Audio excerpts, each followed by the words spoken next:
같이 한번 읽어볼까요? 내가 너로 여자와 원수가 되게 하고 내 후손도 여자의 후손과 원수가 되게 하리니 여자의 후손은 내 머리를 상하게 할 것이요 너는 그의 발꿈치를 상하게 할 것이니라 하시고, 원시복음이라고 합니다.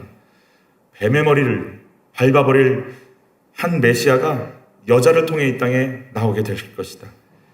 그래서 이스라엘, 사실 여자라고 하는 것은 이스라엘을 이야기하는 거거든요.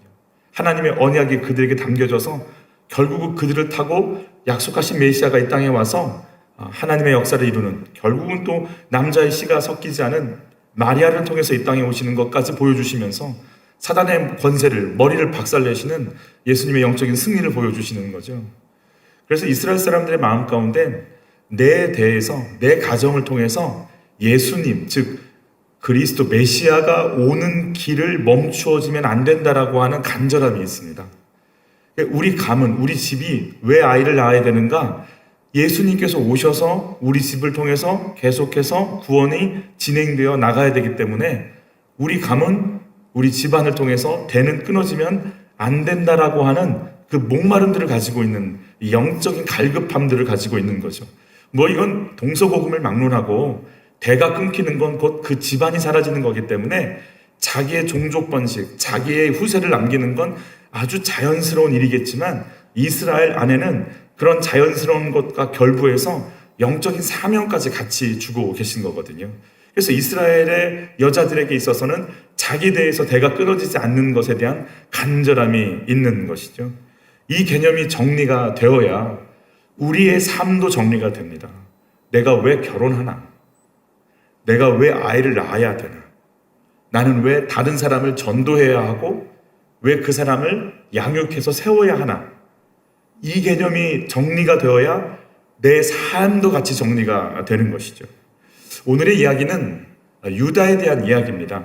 야곱에 대한 이야기가 계속 진행이 되다가 우리 37장에 요셉이 등장을 했는데, 그럼 사실 요셉에 대한 이야기로 진행되는 것이 맞는데 38장 오늘 유다가 등장하고 다시 39장에 요셉이 등장하는 걸 보게 됩니다. 우리 저번 주 37장에 미디안 사람들이 구덩이에 빠진 요셉을 애굽의 바로의 신하 친위대장 보디발에게 팔았다라고 되어 있거든요. 그러고 나서 39장으로 이어지는 게 훨씬 자연스럽습니다. 요셉이 이끌려 애굽에 내려가며 바로의 신하 친위대장 애굽 사람 보디발이 그를 그리로 데려가 이스마엘 사람의 손에서 요셉을 샀다라고 하는 요 내용으로 흘러가는 것이 훨씬 자연스럽고 문맥상 맞는 거죠.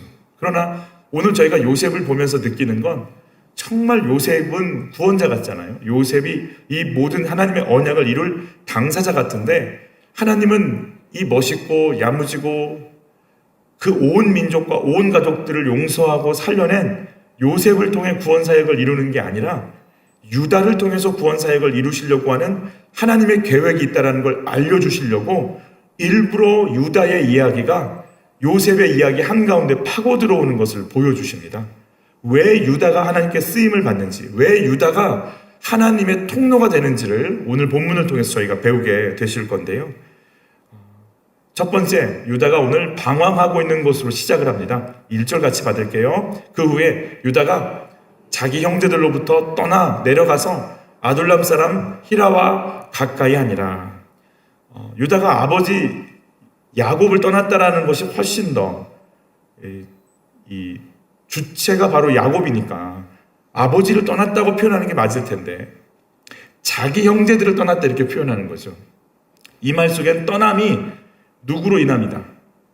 형제들과의 관계가 뭔가 힘들구나 라는 걸 알 수가 있죠. 아버지 야곱에게 와서 요셉은 짐승에게 이렇게 됐어요 라고 얘기하자 아버지 야곱은 말할 수 없는 아픔 속에 들어가잖아요. 그리고 나서 형들은 철저하게 거짓말해서 아버지를 속였지만 그들의 마음이 편하지 않다라는 거 알고 있잖아요. 저희 나중에 요셉 만나서 자기 속에 있던 것들 다 토해놓을 때 그때 그 울부짖음을 우리가 무시했기 때문에 이렇게 된 거야 라고 하면서 자기 죄를 꺼내놓는 걸 봐선 그들의 마음 가운데 그 답답함이, 그 죄책감이 늘 있었던 거죠. 요셉을 애굽에 팔자고 제안한 사람은 유다입니다. 다른 형제들은 물론 죽이자고까지 했는데 그걸 막아냈으니까 더 잘한 것이지만 유다를 팔자고 했던 본인이 여기 있기 때문에 나도 모르게 내가 결정한 그 일이 이렇게 되어서 된 것처럼 형제들이 뭔가 알 수 없는 그 거꾸러움과 눈치와 그런 분위기들 속에서 유다가 있는 게 힘들었지 않았을까 이런 생각을 좀 해보게 돼요. 그래서 결국 유다가 선택한 건 형제들에게서 떠나는 거예요.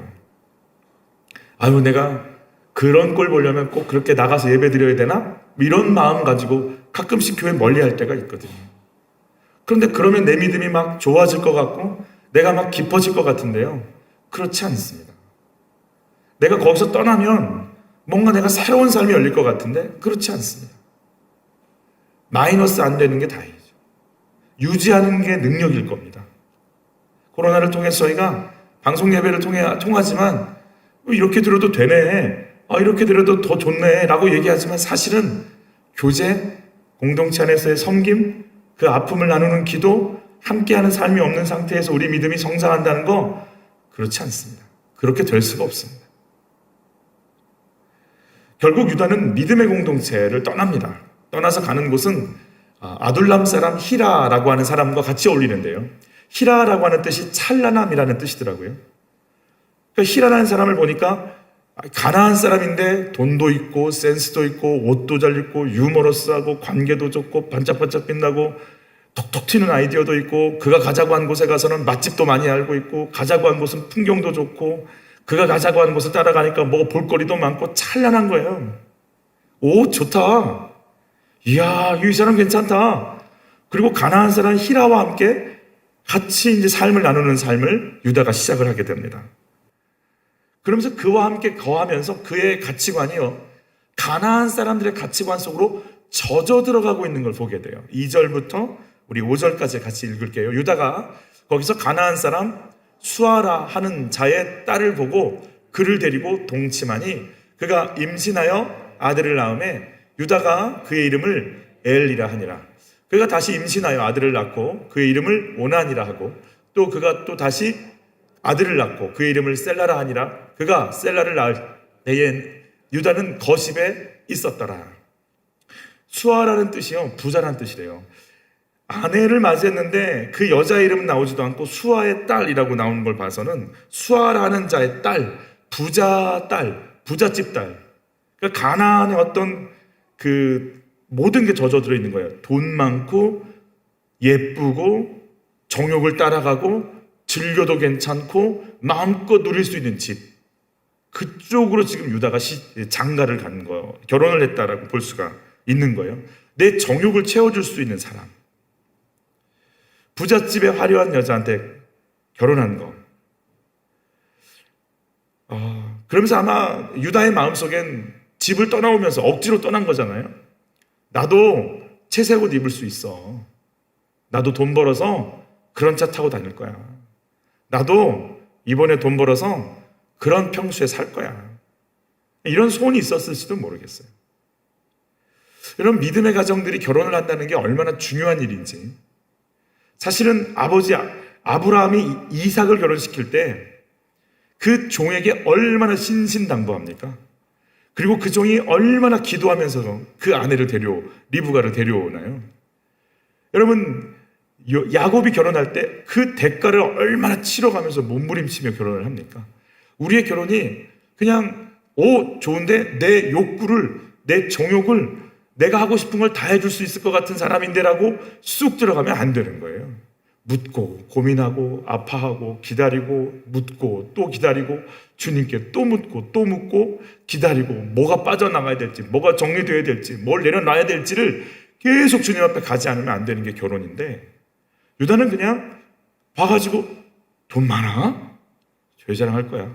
그걸로 끝난 거예요 지금. 근데 왜 아멘이 나오려고 그러지 저한테? 여러분, 유다는요, 유다의 계보를 통해 누가 나오셔야 돼요? 예수님 나오셔야 되잖아요. 유다의 계보는 믿음의 계보가 열려야 된단 말이에요. 근데 유다 안에 뭐가 채워져 있냐면 돈이야? 됐지 뭐 그럼. 그럼 다 끝나는 거예요. 교회 나중에 내가 전도하면 되지. 돈만 때문에. 이걸로 그냥 다 끝나버리는 거예요. 결혼의 궁극적인 목적이 뭘까? 내가 이 땅에 육체를 입고 사는 게 뭘까? 하나님 유업으로 삼고 믿음의 족보를 이어가는 게 내가 이 땅을 살아가는 거라는 개념 정리가 안 되면 돈 말고 이쁜 여자 얻으면 되는 거죠. 왜 자꾸 아멘이 나오려고 그러지? 믿음의 유산을 자손에게 물려줄 부부가 되는 게 부부의 목적인 거예요. 믿음으로 하나 될 수 있는 부부인가? 믿음을 물려줄 수 있는 가정인가? 어제 한 청년의 아는 분이 저한테 전화를 했어요. 우리 교회 분은 아닌데 그 청년을 제가 알고는 있는 청년인데요. 불치병이 걸렸다는 거예요. 며칠 안 남았다고 그래요. 나이가 지금 30이 좀 넘었을 텐데. 얼마 전까지, 몇 년 전까지 알고 지냈던 아이인데 목사님 알고 계셔야 될 것 같아서 이렇게 전화를 했어요, 저한테. 저도 당황스러워서 뭐라고 말도 못하겠고, 그리고 전화를 끊고 그냥 저 혼자 그냥 그런 생각하는 거예요. 괜히 왜 살지? 병원에서는 아는 사람 이제 인사하라고 그랬대요, 그 애한테. 그래, 사고가 나도 죽고 나이가 들어도 죽는데 일찍 가나 좀 늦게 가나의 그 차이일 뿐인데, 바쁘게 사나 좀 편하게 사나 뭐 그런 차이가 있을 뿐인데 왜 살지? 그냥 산다는 게 뭐지? 그럼 저한테 또 묻고 싶은 거예요. 여러분 왜 사세요? 우리가 왜 살까요? 어차피 갈 건데. 이렇게 가나 저렇게 가나. 근데 내가 이 땅은 어차피 갈 땅인데 왜 왔나를 한번 또 물어봐야 되는 거고, 이 땅이 목표라면 우린 잘 먹고 잘 사는 게 목표가 되어야 됩니다. 부잣집 남자, 부잣집 여자한테 결혼하는 게 맞습니다. 그렇다고 믿음의 사람은 부잣집으로 가지 않아야 된다, 이런 말을 하려는 게 아닙니다. 잘 먹고 잘 사는 게 이 땅의 목표가 되어야 된다는 거죠. 이 땅이 목표라면. 이 땅이 목표가 아니라 언젠가 떠날 인생이라면 우린 도대체 이 땅에 왜 왔을까요? 내가 이 땅에서 하나님의 믿음의 족보를 남기고 하나님께서 이 땅 가운데 그의 뜻이 하늘에서 이루어진 것 같이 나를 통해서 이 땅 가운데 이루어지기를 원하는 하나님의 소원 때문에 내가 태어났고 살고 있고 숨을 쉬고 사람을 만나고 일을 하고 땀을 흘리고 결혼을 했고 자녀를 낳고 살고 있다는 걸 안다면 그때부터 우리 삶은 다시금 생각이 달라지게 되는 거죠. 내가 이 땅을 왜 살까? 편하게? 안정감 있게? 과연 그게 내 삶의 목표인가? 나를 통해 하나님의 뜻이 이루어지는 것이 주님의 소원이고 하나님이 나를 이 땅에 보내신 하나님의 계획이라는 것이 우리 속에 정립이 되어야 우리의 기도는 달라질 것이고 내가 살아가는 삶의 목적도 달라질 걸 믿습니다. 그래서 내 안에서 내가 내 삶, 내 시간, 내 물질, 내 재능을 통해 주님 드러내고 주의 뜻 펼쳐지는 것이 이 땅에서 내가 할 일이라는 것이 정립되는 은혜가 있기를 축복합니다. 그래서 가장 중요하게 하나님 증거하는 거고 하나님 나타내는 거고 하나님 전하는 것인 것을 우리가 이제 받아들여야 되는 거죠. 유다는 하나님으로 만족한 적이 없어요. 불만이에요. 하나님 잘 믿는다고 하는 아버지 보면서 편해, 집착, 예배 때 우르르 앉아가지고 예배드리지만 온 가족이 나와 예배드리지만 집에 가면은 나는 찬밥 신세고 요셉만 챙기는 그 아빠를 보면서 내가 하나님을 향한 만족감을 누려본 적이 없는 유다가 하나님 중심으로 사고하는 건 너무 힘든 거예요. 내가 이 집 구석에 있을 이유가 없지. 그러고 나와버리는 거죠. 그리고 불신앙의 자리에 가면서 점점점 가나안의 그 사고 속에 자기가 물들어가고 있는 걸 모르고 있어요. 우리 5절을 보면 유다는 어디에 있었다고 그래요? 거십에 있었다고. 그 셀라를 낳을 때에도, 즉 세 아들을 다 낳는데 풍족해진 거죠. 돈 많은 장인어른에 예쁜 아내 세 아들을 낳았잖아요. 그런데 그가 거하는 곳은 거십이라는데 거십의 뜻이 뭐냐면 허탄하다, 허무하다, 거짓말이다 라는 뜻이라는 거예요. 내가 지금 잘 살고 있지라고 얘기했지만 그게 거짓말이고 허탄한 것임을 유다가 모르고 있어요. 그리고 그곳을 선택한 자기의 선택이 옳다고 여기고 그냥 살고 있어요. 그런 유다가 그 삶이 아니야를 돌이켜야 되는 사건이 와야 할까요? 와야 할까요? 와야 돼요. 어쩜 이렇게 잘 알고 계시죠? 어떻게 오게 되는지 6절로 10절 같이 봤죠? 유다가 장자 엘을 위하여 아내를 데려오니 그의 이름은 다말이더라. 유다의 장자 엘이 여호와 보시기에 악함으로 여호와께서 그를 죽이신지. 자기 아들의 영적 상태 유다가 알까요? 모릅니다.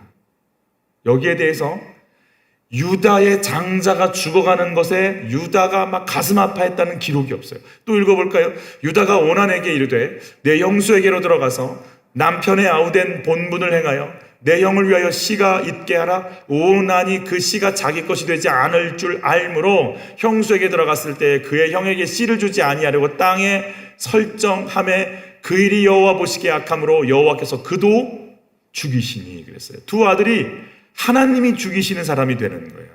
하나님이 너 악해서 안 되겠다 얘야. 그리고 하나님께서 정리하는 삶을 살아가는 아들들의 영적 상태를 보고 유다가 뭘 했다는 기록이 아무것도 없어요. 하나님을 떠나니까요.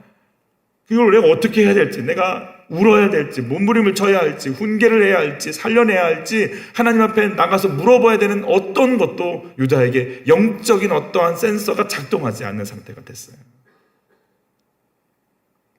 오난 우리 그거 아시죠? 계대혼인법이라고 해서 형이 자녀가 없이 죽으면 둘째가 형수에게 들어가서 아이를 낳고 그 아이는 둘째의 집안이 아니라 형의 집안 사람으로 그 삶을 그 계보를 이어가는. 왜냐하면 이스라엘의 사명이에요. 그 자기 대에서 끊어지면 안 된다라고 하는 사명. 그래서 그런 제도가 있는 거죠.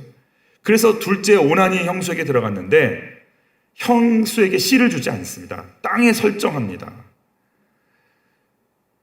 형의 재산은 지금 자기께 됐어요. 왜냐하면 형수와 결혼한 상태가 되어 있기 때문에 재산은 일단 자기 건데, 만약에 이 상태에서 아이를 낳아버리게 되면 자기 누리고 있던 재산은 누구 것이 될까요?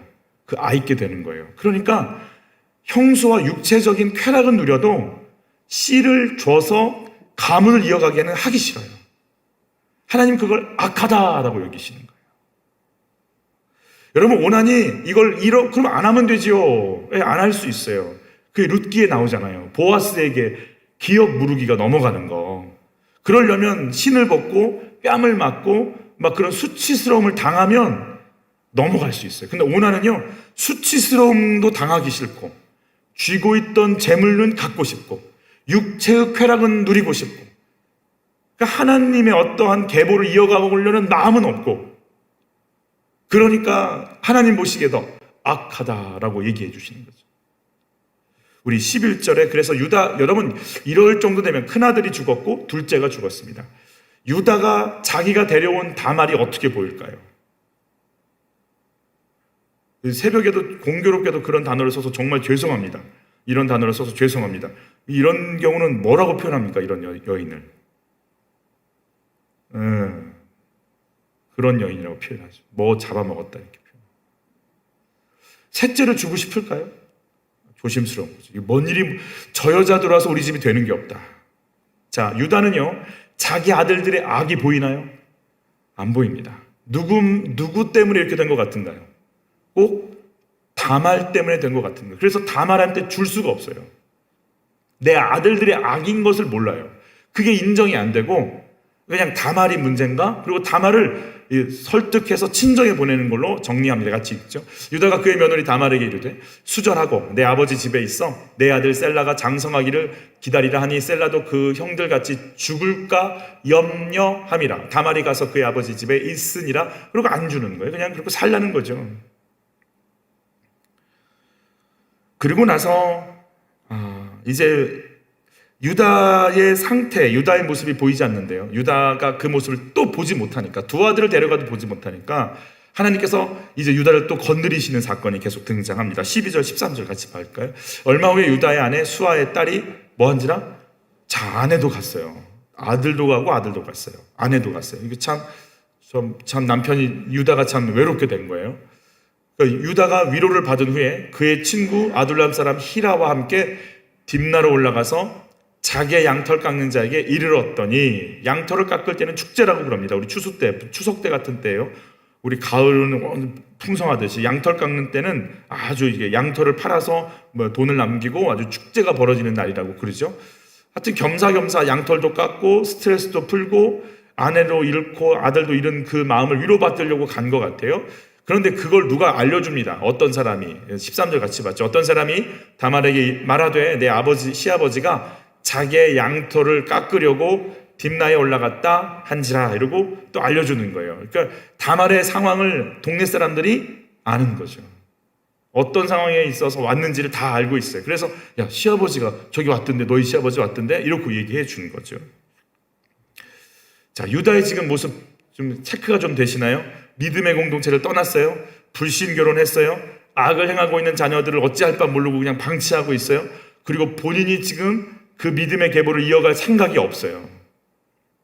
유다는 그렇게 지금 잠들어 있어요.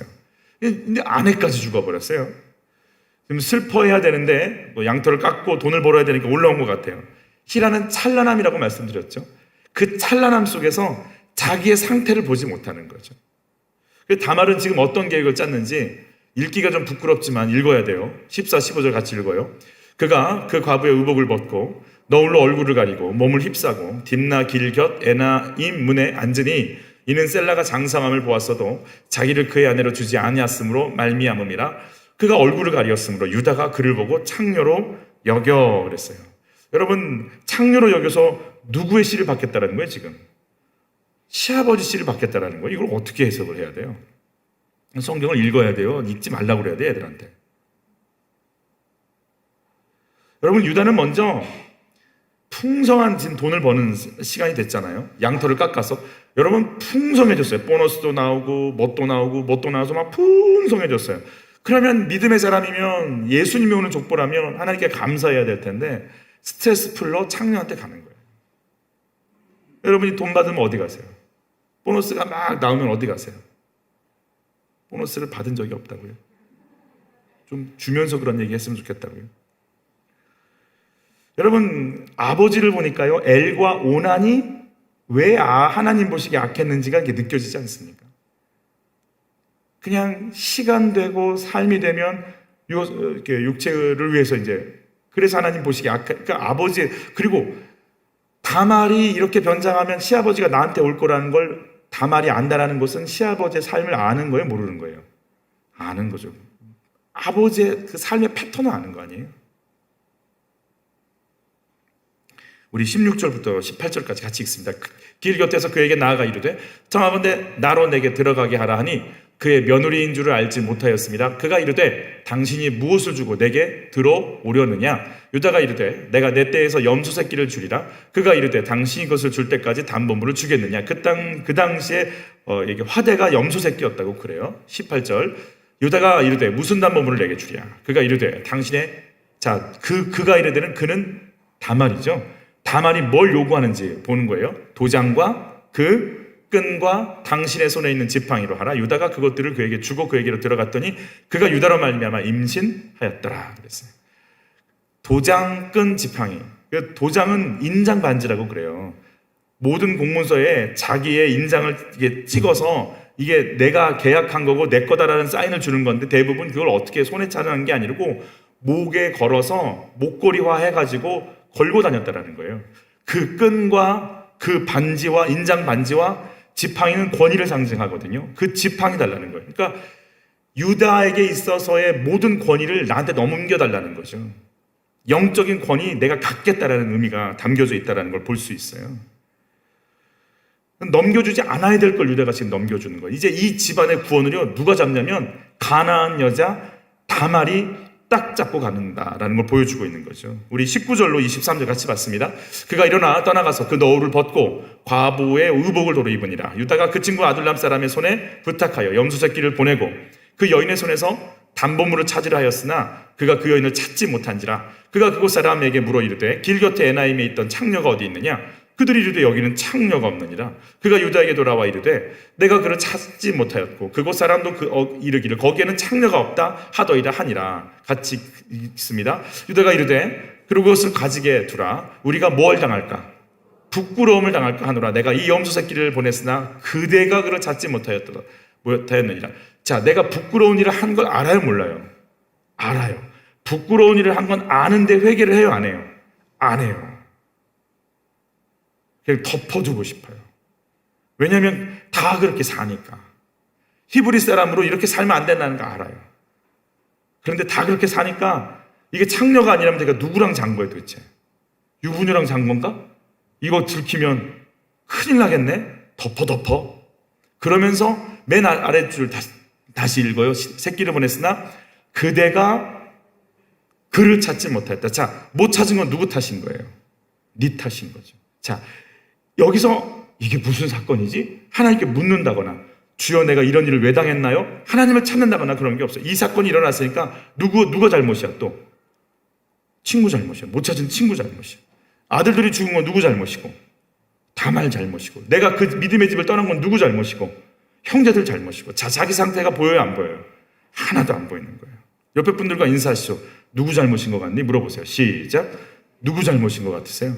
응? 누구 잘못인 것 같으세요? 날 이렇게 낳아준 엄마가 잘못인 거지. 응? 이렇게 생각게 만들어놓은 엄마 잘못이. 학비를 거기까지밖에 안 되는 아빠 잘못인 거지. 그죠? 나를 오늘 힘들게 하는 아내 잘못이고 남편 잘못인 거죠. 왜 할렐루야가 나오려고 그러지? 마지막으로 이제 이런 일이 벌어져요. 24절. 석 달쯤 후에 어떤 사람이 유다에게 일러 말하되 내 며느리 다말이 행음하였고 그 행음함으로 말미암아 임신하였느니라. 유다가 이르되 그를 끌어내어 이건 또 무슨 가만히 놔둬도 지금 돌에 맞거든요. 그 극도의 화를 내는 유다를 봐요. 여러분 화를 내시는 분을 잘 보시면 화를 내는 이유가 있어요.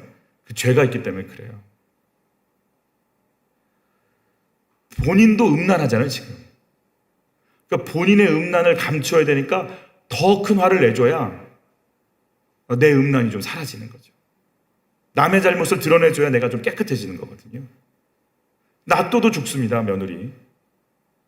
그런데 돌로 하지 말고 가장 고통스러운, 여러분 화상 입은 게 가장 고통스러운 아픔이거든요. 그렇게 해서 죽이라는 거예요. 참, 이 시아버지가 할 말인가. 물론 이제 화가 나겠지만 그 본인은 음란한 거 하나도 안 보이는 거 아니겠어요?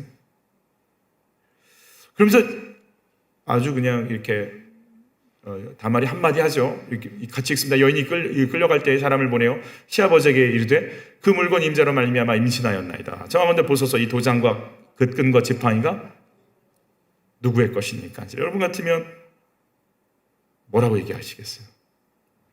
내 도장, 내 주민등록증, 내 키, 내 거가 다 나왔어요. 그럼 어떡하시겠어요? 같이 읽죠. 유다가 그것들을 알아보고 이르되 그는 나보다 옳도다. 내가 그를 내 아들 셀라에게 주지 아니하였음이로다 하고 다시는 그를 가까이 하지 아니하였다. 히브리 사람이 옳은 게 아니고 저주받은 가나안 사람이 옳다. 믿음의 가문이라고 하나님 믿는 사람이라고 떠벌렸던 것보다 하나님도 안 믿는 이 집에 시집 와서 하나님의 계보를 이어가려고 수치를 무릅쓰고 목숨을 걸고 이 일을 하고 있는 당신이 옳다. 여러분 지금 다말을 죽이면 누구도 죽는 거예요. 다말 몸속에 있는 이 집안에 마지막 남은 씨도 죽는 거 아니에요? 지금 내가 영적이 분별이 안 되면 수치스럽고 부끄럽고 창피하고 굉장히 유다는 좋아했을 거예요. 그렇지 않아도 다말 때문에 늘 좀 찝찝했는데 손 안 대고 코 풀 수 있잖아요. 아 이제 잘 됐다. 그리고 속에서는 웃고 있지만 겉으로는 근엄한 척, 화내는 척 가서 어이 뭐 어디서 이런 일을 했냐고 그러고 이제 굉장히 교양 있는 척 어디 그랬냐고 막 자기는 그러고 다니면서 그러고 얘기했겠죠. 자기 안에 나를 보지 않는 더러움, 세라를 주기 싫어하고 다말을 죽여버리고 싶고 그리고 자기 안에서 그러므로 말미암아 하나님의 믿음의 씨앗을 파괴시키려고 하는 하나님을 대적하는 자리에 있는 자신이 보이기 시작하는 거예요. 너같이 수치스러운 사람, 너 같은 사람 때문에 아빠가 내가 진짜 정말 우리 집이 너 때문에 말이야. 이러면서 막 너 같은 거 나서 내가 말이야. 얼마나 창피한 줄 알아, 아빠가. 이렇게 얘기하고 싶은 거 아니에요?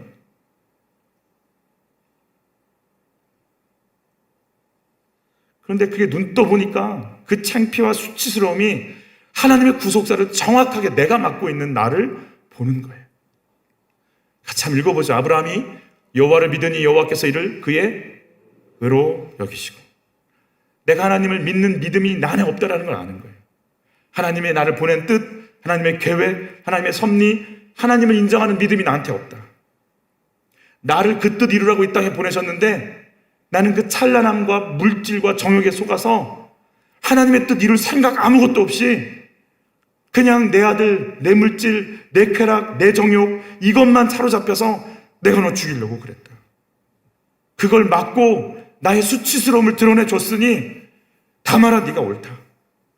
내 가정에 하나님 뜻이 이루어지고 하나님의 구원이 이루어지기를 원하는 이 소원을 네가 이루고 있으니, 이 수치를 네가 당했고 이제 이 수치가 나의 것 됐으니 감사하다. 여러분, 구속사가 열리고 구원이 열리기 위해서 우리는 내 자존심, 내 정욕을 다 끌어내고 내 추한 거 다 뒤집어내서 얼마나 더러운 인간인지를 끄집어내야만 그때서 비로소 구원이 열리기 시작하더라. 이놈이 교양이 얼마나 멋있고 야릇한지 안 그런 척 괜찮은 척 위장하고 있지만 내 안에서는요, 내 상태, 음란한 상태, 공동체를 떠난 상태, 말씀을 듣고 싶지 않은 내 마음은 내가 보지 못하는 거예요.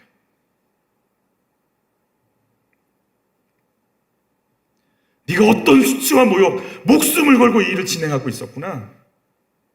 네가 옳다. 믿음을 떠나고 하나님 없이 사는 나를 막아서 네가 옳다. 유다가 말하는 거 아니겠어요? 유다가 회개하기 시작하는 거예요. 자기가 안 보였던 유다가 자기가 보이기 시작하는 거예요. 내 속에 어떤 것들이 꿈틀거리고 있는지가 보이는 거예요. 저 사람 내 저럴 줄 알았어 라고 얘기할 때 내 안에서 그럼 그 사람을 위해 기도한 적 있냐? 그 영혼을 품고 네가 하나님께 간구해 본 적 있냐? 그 영혼을 살려보려는 소망이 있었냐? 네 속엔 생명이 없고 죽음이 있구나. 그런 내가 안 보이는 거 아니에요? 똑똑하고 유능한 부모일수록 무식하고 따라오지 못하는 아이들이 얼마나 못생기고 얼마나 저주스럽고 얼마나 우습게 보일까요?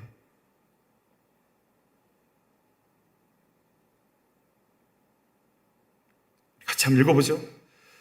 그 다말이 이 시아버지 유다의 씨를 받아서 낳는 거예요. 같이 읽습니다. 해산할 때 보니 쌍태라. 해산할 때 손이 나오는지라. 산파가 이르되 이는 먼저 나온 자라 하고 홍색 씨를 가져다가 그 손에 메었더니 그 손을 도로 들이며 그의 형이 먼저 손을 내밀어서 첫째다 하고 손을, 근데 사실은 애 낳을 때 뭐가 먼저 나와야 돼요? 머리가 나와야지. 손이 나오면 어떡해요? 큰일 나는 거 아니에요? 그래서 아차 하고 집어넣나?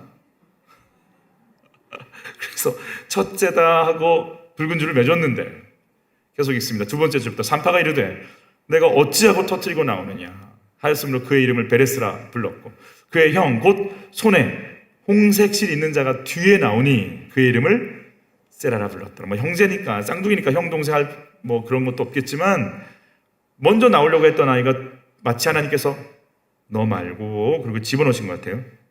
그리고 뒤에 있던 애 네가 나와. 그리고 베레스를 꺼내시는, 일부러 의도적으로 하나님께서 이걸 바꾸시는 그런 모습이 보이죠. 일부러 뒤에 나올 베레스를 먼저 내보내시는 하나님의 간섭을 보게 됐어요. 자, 베레스가 어디서 등장할까요? 룻기를 좀 잠깐 보죠. 베레스의 계보는 이러하니라. 베레스는 헤스론을 낳고 헤스론은 남을 낳고 남은 아비나답을 낳았더라. 아비나답은 나손을 낳았고 나손은 살몬을 낳았고 살몬은 보아스를 낳았고 보아스는 오벳을 낳았고 오벳은 이새를 낳고 이새는 다윗을 낳았다. 결국 이 베레스를 통해서 다윗이 오고 예수가 오는 하나님의 구원의 족보가 열렸다라고 얘기해 주시는 거죠. 이제 예수님의 족보 속엔 뭐라고 등장하는지 같이 한번 볼까요? 아브라함과 다윗의 자손 예수 그리스도의 계보라. 아브라함이 이삭을 낳고 이삭은 야곱을 낳고, 야곱은 유다와 그의 형제들을 낳고, 유다는 누구에게서? 다말에게서 베레스와 세레를 낳고, 베레스는 헤스론을 낳고 헤스론은 람을 낳고. 여러분, 다말을 꼭 집어넣어주는 거예요. 시아버지랑 그런 며느리. 역사를 기록했다면 쏙 빼줘야 될 부분 아니에요? 뭐가 잘해서? 부끄럽고 창피한 여인. 자, 룻기에 보면 보아스와 룻이 결혼할 때 성문에 있는 장로들이 보아스를 축복하는 장면이 막 축복하는데, 그들은 선조들의 믿음을 놓고 축복해 줍니다. 어떤 축복을 하는지 같이 한번 읽어볼게요. 여호와께서 이 젊은 여자로 말미암아, 룻을 얘기하는 거예요. 내게 상속자로 주사 내 집이 다말이 유다에게서 낳아준 베레스의 집과 같게 하시기를 원하노라. 뭐가 자랑스러웠어? 이삭이 나온, 아브라함이 나온 이삭과 같은 가정이 되었더라. 이삭이 낳은 야곱과 같은 가정이 되리라. 이렇게 해준다면 좀 괜찮겠는데. 이거 시아버지랑 그렇고 그런 여자가 뭐가 이뻐서. 축복을 할 때 다말이 낳은 베레스와 같은 가정이 되라고 축복하는 거예요, 도대체. 그들이요, 수치와 모욕과 목숨을 걸고 구속의 역사를 끌어내고 열어놓은 그 사람을 그들이 인정하고 고백하는 거 아니겠어요? 우리들 교회 이태근 목사님이라는 분이 설교하시는 거 이렇게 같이 좀 들었는데, 아들이 민산이에요, 민산이. 그분이 얘기했으니까 저도 얘기해도, 중학교 때부터 교복을 줄였는데 교복을 레깅스처럼 줄여서 입고 다녔다. 저도 그러고 싶은데 교복이 찢어질까봐 할 수가 없어요. 워낙 착한 아이니까 사춘기 때는 좋아질 거야, 이게 했다고 그래요. 이태근 목사님이 자기 죄를 이렇게 고백합니다. 그때는요, 우리들 교회에서 이 아이가 너무 이제 이렇게 뭔가 겉도니까 선생님들이 신방을 오는 거예요. 목사 집에. 할렐루야. 그러면 창피해가지고 내가 신방을 가야 되는데, 문제 부모는 있고 문제 아이는 없다고. 그게 캐치플레이어잖아요. 아이가 문제면 누구를 찾아가는 거예요? 부모를 찾아가거든요. 그러니 내가 신방을 가야 되는데 우리 집에 신방을 오겠다고 하니 너무 자존심이 상해가지고 다른 신방 일정을 잡아서 나가버렸대요. 잘했죠. 너무 부끄러운 거예요. 그래서 신방을 받고 있으려니까 내가 지도를 막 받아야 되잖아요, 평신도 집사님들한테. 그래서 그냥 나갔다는 거죠. 빨리 신방 잡아서 나가야겠다. 그리고 사모님이 대신 받았다고 그래요. 민산이는 그 뒤로부터 계속해서 한 번 나가면 집에 들어올 생각을 없어요. 한 45일 정도 나가 있다 와요. 한 번 자면 일어날 생각을 안 해요. 그냥 하루 종일 자요. 차터리를 했대, 차터리. 아이들과 함께. 청소년 법정 심사 불려원에 들어가서 또 30일간 구류당하기도 하고. 어느 날은 이제 만으로 18이죠. 19살이 됐을 때, 고3 때 아빠한테 할 말이 있다고 하는데 굉장히 조심스럽게 말을 하더래요. 말을 못하고 있더래. 계속 말을 웅얼웅얼 하면서 19살짜리가 얘기하는데 뭐라고 얘기하냐면, 아빠, 나 여자친구 있잖아. 왜? 임신했거든. 그 아이가 하는 말이, 근데 아빠, 내 여자친구하고 뱃속에 있는 아이 내가 책임질 거거든. 정말 목사님이 그 얘기를 들으면서 그랬대요. 네 몸도 책임이 안 되는데 뭘 책임을 져 네가, 라는 말을 하고 싶었대요. 근데 못했대요. 근데 하필이면 그때가 김영재 목사님이, 담임 목사님이 해외에 나가셔서 본인이 주일 설교를 하는 날이었대요. 이틀 후에. 속으로 그랬대요. 주일 설교나 끝나고 얘기하지. 주일 설교 때 얘기를 성도들에게 나눴대요. 우리 아들이 와서 여자친구 임신했는데 책임지겠다고 한다고.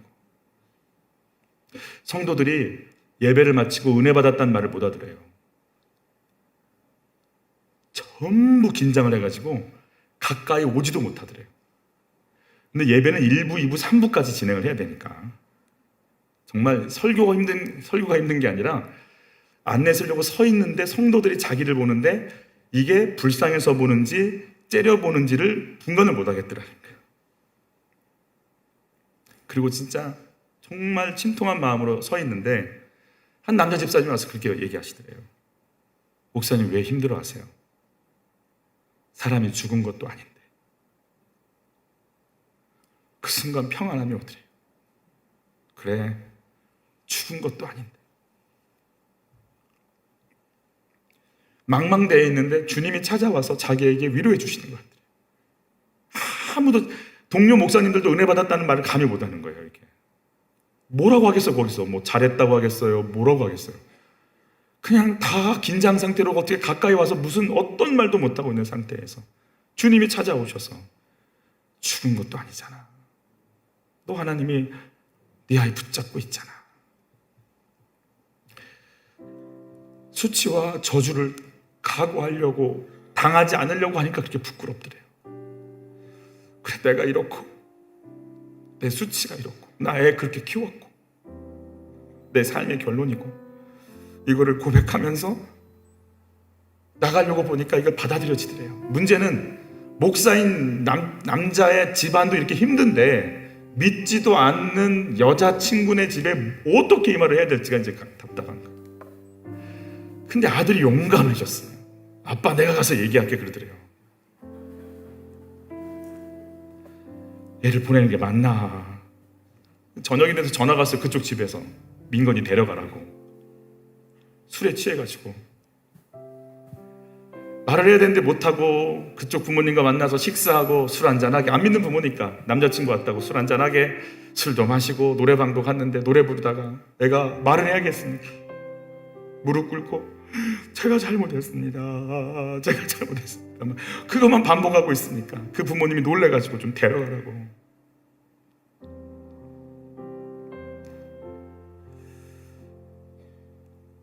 자기 아들 그 아이가 어느 정도 문제가 있냐면 고등학교를 졸업할 때 이 출석 일수가 안 돼가지고 간신히 졸업을 했다는 거. 졸업할 때 막 선생님들이 전부 와서 축하해 줬대요. 네가 졸업을 하는구나. 그런 아이인데 아빠 내 여자친구 내가 책임질 거고 그 아이 내가 책임질 거고. 근데 그 아이 말을 듣는데 자기 안에 그런 마음이 있더래요. 나는 문제가 생기면 남 탓하고 바로 빠지고 싶은데 얘는 왜 그걸 받아들이지? 이 용기는 뭐지? 이건 뭐지? 지금 민산이는요 2아이 아빠가 됐대요. 아멘. 고등학교 졸업도 어려운 애가 지방으로 이제 나 가장 됐으니까 대학을 다녀야 된다고 가는데 매일 새벽 6시 반에 일어나서 단 한 번도 빠지지 않고 학교를 다니고 전부 장학생이 돼서 다니고 있대요. 조기 취업까지 됐대요. 나이는 지금 22살인데 청년부는 갈 수도 없고 부부 목장에 들어가서 김민권 집사님이라는 얘기를 들어가면서 첫 알바를 뛰어서 아내한테 다 생활비를 줘야 되니까 주고 용돈은 자기한테 타서 쓴대요. 한 집에 아버지도 살고 목사님 부부도 살고 며느리도 아들도 살고 손주까지 4대가 살고 있는 거예요. 둘째 지은이를 낳았을 때는 만으로 쓰게 돼 있더래요. 산부인과 가니까 아빠 나이는 만으로 19살, 엄마 나이는 만으로 20살. 아이가 살아나기 시작했어요. 이 얘를 치우라고 해야 되나, 부끄럽고 창피하니까 뭐라고 해야 되나 하는 그 속에서 나 책임질 거라고 하는 이 아이가요 이렇게 바뀌어가지고 살아가고 있는 모습을 얘기하더래. 그 집에서 제일 발언권이 센 사람은 22살 며느리라고 합니다. 여러분, 우리는 가끔씩 주님이 수치와 부끄러움을 통해서 우리 안에 하나님의 역사가, 예수님이 오는 길을 관심도 없고 할 마음도 없는 우리들이 그렇게 눈을 뜨고 그 길을 가도록 우리를 여실 때가 있습니다. 그는 나보다 옳도다, 내 책임이다, 내 잘못이다. 하나님의 역사를 막은 게 나다. 내가 못 봤다. 내가 공동체 떠난 자다. 내가 가나안 문화에 빠져있는 자다. 내가 구원을 몰랐던 자다. 육체의 안일과 자랑과 화려함에 취해서 이 땅을 왜 사는지를 망각해버린 자가 나다. 그걸 알려준 그 수치와 부끄러움과 목숨을 건 삶을 통해 알려준 다말 네가 옳도다. 내가 옳지 아니하다.